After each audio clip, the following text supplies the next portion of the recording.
नमस्कार दोस्तों, मेरी स्क्रीन के दोनों तरफ दो महिला आईएएस अधिकारी हैं। दोनों सीनियर आईएएस अधिकारी हैं, एक बिहार कैडर की, एक यूपी कैडर की। दोनों के पास ऊंचे ओहदे हैं, अहम जिम्मेदारी है। दोनों महिला आईएएस अधिकारी सोशल मीडिया पर बीते 24 घंटों से चर्चा में है। एक अपनी संवेदनहीनता की वजह से, दूसरी अपनी संवेदनशीलता की वजह से। एक महिला आईएएस अधिकारी को उनके बर्ताव की वजह से लानतें मिल रही है, दूसरी महिला आईएएस के बर्ताव की वजह से उनकी तारीफें हो रही है। इनका जिक्र कल के वीडियो में भी मैंने किया था, तो आज पहले शुरुआत करते हैं इनसे, जिनका नाम है रोशन जैकब। 2004 बैच की आईएएस अधिकारी हैं। सच कहूं तो 2 सप्ताह पहले तक मैं इनके बारे में कुछ भी नहीं जानता था। पहली बार इनकी तस्वीरें मैंने इसी महीने 16 सितंबर को देखी, जब जल भराव से जूझ रहे लखनऊ का मुआयना करने खुद घुटने भर पानी में उतर गई थी। तभी मैंने इनके बारे में पहली बार जाना। इस तस्वीर पर विस्तार से बाद में आते हैं। पहले दूसरी तस्वीर रोशन जैकब की, भावुक, जो कल आई है, जिसका जिक्र करना बेहद जरूरी है, जो मेरे वीडियो का मकसद भी है। रोशन जैकब का यह वीडियो उनके बेहतर इंसान होने का सबूत है। आईएएस अधिकारी होना, ऊंचे ओहदों पर होना, पावरफुल होना, यह तो बिहार की उस महिला अधिकारी के हिस्से में भी है। लेकिन जो बात रोशन जैकब को खास बनाती है, वो है उनका एक बेहतर इंसान होना, संवेदनशील होना।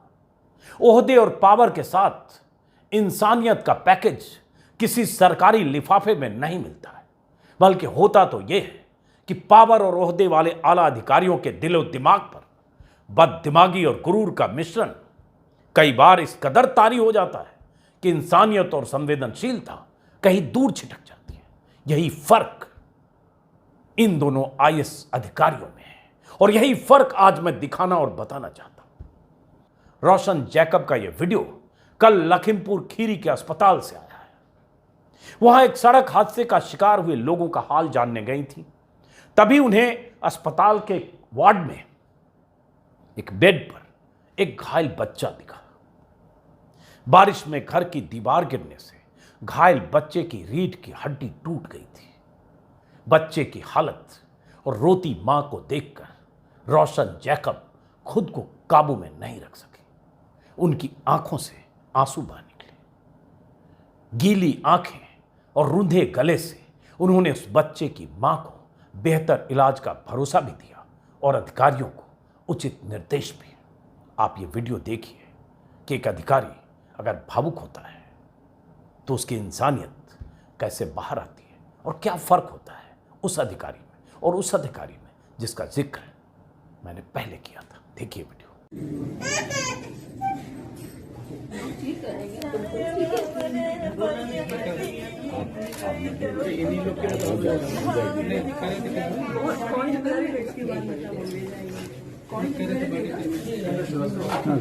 एक आदमी जिम्मेदारी से साथ में जाएगा, चेक करवा लेगा, और जहाँ इलाज होगा वहाँ इसको भर्ती कराएंगे और इलाज कराएंगे। ये है जिम्मेदारी। आप आगे बात करिए, रेफर करके भेजेंगे, कॉल ले जाएंगे। अच्छा, इनको कुछ वित्तीय सहायता की भी व्यवस्था करना पड़ेगा। रेड क्रॉस में पैसा है ना, वो इलाज के लिए है। ठीक, इसको कौन है? अनिल नीचे एडिंग सब आइए। रेड क्रॉस से इनका नाम डाउनलोड करो, रेड क्रॉस से इलाज की मदद कर लीजिए। 3 बच्चे खत्म हो चुका है, 2 बच्चा है, उसमें एक को चोट है, एक केस भी है, तो इसलिए ले जाना आना ये लोग नहीं कर पाएंगे। एक आदमी हमको पता चले कौन है, प्रशासनिक जो साथ में जाएगा। आपके एक लेखपाल भी चल जाएगा अगर कोई साथ में। इस वीडियो के बाद वैसे तो मुझे कुछ कहने की जरूरत नहीं है, फिर भी कहूंगा, और इस महिला आईएएस अधिकारी को सलाम भेजूंगा। इस वीडियो को देखने के बाद मुझे लगा कि ऐसे आईएएस अधिकारियों की भी पहचान होनी चाहिए, ताकि सनद रहे। ओहदे के साथ इंसानियत का बना रहना, और अगर ये बना रहे तो कोई अधिकारी कैसे काम करता है, इसी का सबूत है ये वीडियो। खबरों से पता चला कि सड़क हादसे में 8 लोगों की मौत और कई के घायल होने की जानकारी के बाद रोशन जैकब कल यानी 28 सितंबर की सुबह लखीमपुर खीरी अस्पताल पहुंची थी। उन्होंने अस्पताल में हर बेड के पास जाकर एक एक घायल से बात की, उनका हाल जाना। दूसरे कुछ मरीजों का हाल देखकर उनके पास भी गई। तभी बच्चे की चीख और पास बैठी मां को रोती देखकर रोशन जैकब इस बेड के पास गई। पता चला कि 2 दिन पहले कोतवाली इलाके के गांव में दीवार गिरने से 3 बच्चों की मौत हो चुकी है और यह बच्चा बुरी तरह से जख्मी है। रोशन जैकब ने एडीएम से कहा, एक आदमी इसके साथ में भेजो, इसकी कोई जिम्मेदारी ले। परिवार के 3 बच्चे खत्म हो गए हैं, इनके पास पैसे नहीं है, रेड क्रॉस या कहीं से भी इनकी मदद कराओ। और यह सब कैमरे में रिकॉर्ड हो रहा था, मोबाइल कैमरे में। इतना सब कहने के दौरान रोशन जैकब का इस तरह से भावुक होना मेरे भी दिल को छू गया।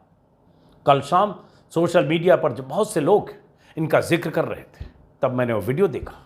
इनकी तारीफें भी लोग करते रहे। रोशन जैकब बीते दिनों तब चर्चा में आई थी जब उनकी ये तस्वीर वायरल हुई थी। 16 सितंबर को सुबह होने से पहले ही करीब 4 बजे रोशन जैकब कुछ अधिकारियों और कर्मचारियों के साथ बारिश से बदहाल लखनऊ का मुआयना करने निकली थी। कुछ ऐसे शहर के कई इलाके जलमग्न हो गए थे। 3-3 फीट पानी लोगों के घरों में घुस गया। पूरा शहर हलकान था। रोशन जैकब ने खुद ऐसे घुटने भर पानी में उतरकर कई इलाकों का मुआयना किया, अधिकारियों को निर्देश दिए। उनकी इस मुस्तैदी की उस दिन बहुत तारीफ हुई। हालांकि रोशन जैकब ने कोई बड़ा काम नहीं किया। एक जिम्मेदार अधिकारी के तौर पर यही उनसे अपेक्षा की जाती है। कमिश्नर है, लोग डूब रहे हैं, परेशान हैं, आपको जाना चाहिए, जनता की मुश्किलों को समझें, इसके लिए जरूरी है। कई बार मुश्किलों से कई बार खुद को सामना करना पड़ता है। सच का सामना भी जरूरी होता है, तभी आप तकलीफ को समझ सकते हैं। वरना हमने तो 50 बार ऐसी भी तस्वीरें देखी है कि मुख्यमंत्री या मंत्री जल भराव वाले इलाके में गए तो, लेकिन सरकारी अमला मंत्री जी के पांव गीले ना हो, इसके लिए एक मुस्तैद रहा। यूपी के ही कैबिनेट मंत्री संजय निषाद की तस्वीरें देख लीजिए। जुलाई के पहले सप्ताह में मंत्री जी गाजियाबाद के मसूरी झील का निरीक्षण करने गए थे। एक तो कच्चा रास्ता, ऊपर से बारिश, कई जगह रास्ते पर कीचड़ हो गया। मंत्री तो ठहरे मंत्री, मंत्री जी के पैर और सैंडल में कीचड़ न लगे, इसके लिए उनके कदमों के नीचे बोरियां बिछाई जा रही थी। ऐसे हर कदम के आगे एक बोरी, ताकि साहब के कोई कदम कीचड़ में न पड़े। एक अधिकारी छाता लेकर उनकी बाहें थामे चल रहा था। 2 कर्मचारी बोरियां बिछाते हुए उनके कदमों को कीचड़ से बचाते हुए चल रहे थे। एक नाजुक मंत्री किस तरह से बचने की कोशिश कर रहा था, उसकी तस्वीर है। दूसरी तरफ उन्हीं के सूबे के आईएएस अधिकारी की तस्वीर है, जिनका जिक्र किया, जो घुटने भर पानी में घुसकर लखनऊ में ऐसे मुआयना कर रहे हैं। आपने वो तस्वीरें भी देखी होगी जब एमपी के सीएम शिवराज सिंह चौहान बरसाती पानी से बचने के लिए पुलिस वालों की गोद में पालना बनाकर उस पर सवार हो गए थे। ऐसे मुख्यमंत्री जी का सफेद झक पजामा और स्पोर्ट्स शू गीला न हो जाए, चाहे इस उम्र में गोद की सवारी ही क्यों न करनी पड़े। भाई सीएम है, अगर उन्हें गीला होने से बचाना है तो गोद में उठाना ही पड़ेगा, और कोई उपाय तो है नहीं। गाड़ी पीछे छूट गई तो उठा लिया बेचारों ने, पुलिस वालों ने। बहरहाल वापस लौटते हैं रोशन जैकब पर। थोड़ा बहुत जो उनके बारे में पता चला, उसके मुताबिक रोशन मूलतः केरल की रहने वाली है। उनकी पढ़ाई लिखाई तिरुवनंतपुरम में ही हुई। केरल यूनिवर्सिटी से अंग्रेजी में पीजी किया। 2004 बैच की आईएएस अधिकारी है। उनके पति अरिंदम भट्टाचार्य भारतीय विदेश सेवा में है और शायद विदेश मंत्रालय में दिल्ली में पोस्टेड है। रोशन जैकब कानपुर, बस्ती, गोंडा और बुलंदशहर जैसे जिलों में बतौर डीएम पोस्टेड रही हैं और जहां भी रही हैं वहां उनके काम की तारीफ होती रही है। जिलों में बतौर डीएम तैनाती के दौरान भी लोगों की समस्याओं के समाधान के लिए अपनी पहल की वजह से उन्होंने हर जगह अलग छाप छोड़ी है। यही कम से कम कुछ वेबसाइट से मुझे पता चला। कोविड काल में भी उनका काम सराहनीय रहा है। हाल की 2 तस्वीरें देखकर मेरे मन में उनकी एक छवि बनी है। उम्मीद है आने वाले सालों में भी अपने काम से वो अपनी अलग पहचान ऐसे ही बनाती रहेंगी। अब आखिर में एक बार फिर बिहार की उस महिला आईएएस अधिकारी की बात, जिनका जिक्र मैंने शुरू में किया था, कल के वीडियो में भी किया था। उनका नाम है हरजोत कौर। महिला एवं बाल विकास निगम की एमडी के तौर पर पटना के एक कार्यक्रम में स्कूली छात्राओं के साथ उनके सलूक का वीडियो कल वायरल हुआ था। मैंने कल भी आपको दिखाया था, एक बार फिर देखिए और महसूस कीजिए दो अधिकारियों के बीच के फर्क को। एक लखनऊ की कमिश्नर, एक बिहार के सीनियर मोस्ट आईएएस अधिकारी। देखिए। मेरा नाम रिया कुमारी है और मैं कमला नेहरू नगर पटना से आई हूँ। मैम, जैसे हर कुछ के लिए तो सरकार देती ही है, जैसे कि पोशाक का, छात्रवृत्ति, तो क्या मतलब 20 और 30 रुपये का ये विस्पर नहीं दे सकते हैं? अच्छा, ये जो तालियां भी बजा रहे हैं, इस मांग का कोई अंत है? 20 और 30 रुपए का विस्पर भी दे सकते हैं, कल को जीन पैंट भी दे सकते हैं, परसों को सुंदर जूते क्यों नहीं दे सकते हैं, नर्सों को वो नहीं कर सकते, और अंत में जब परिवार नियोजन की बात आएगी तो निरोध भी मुफ्त में ही देना पड़ेगा, है ना?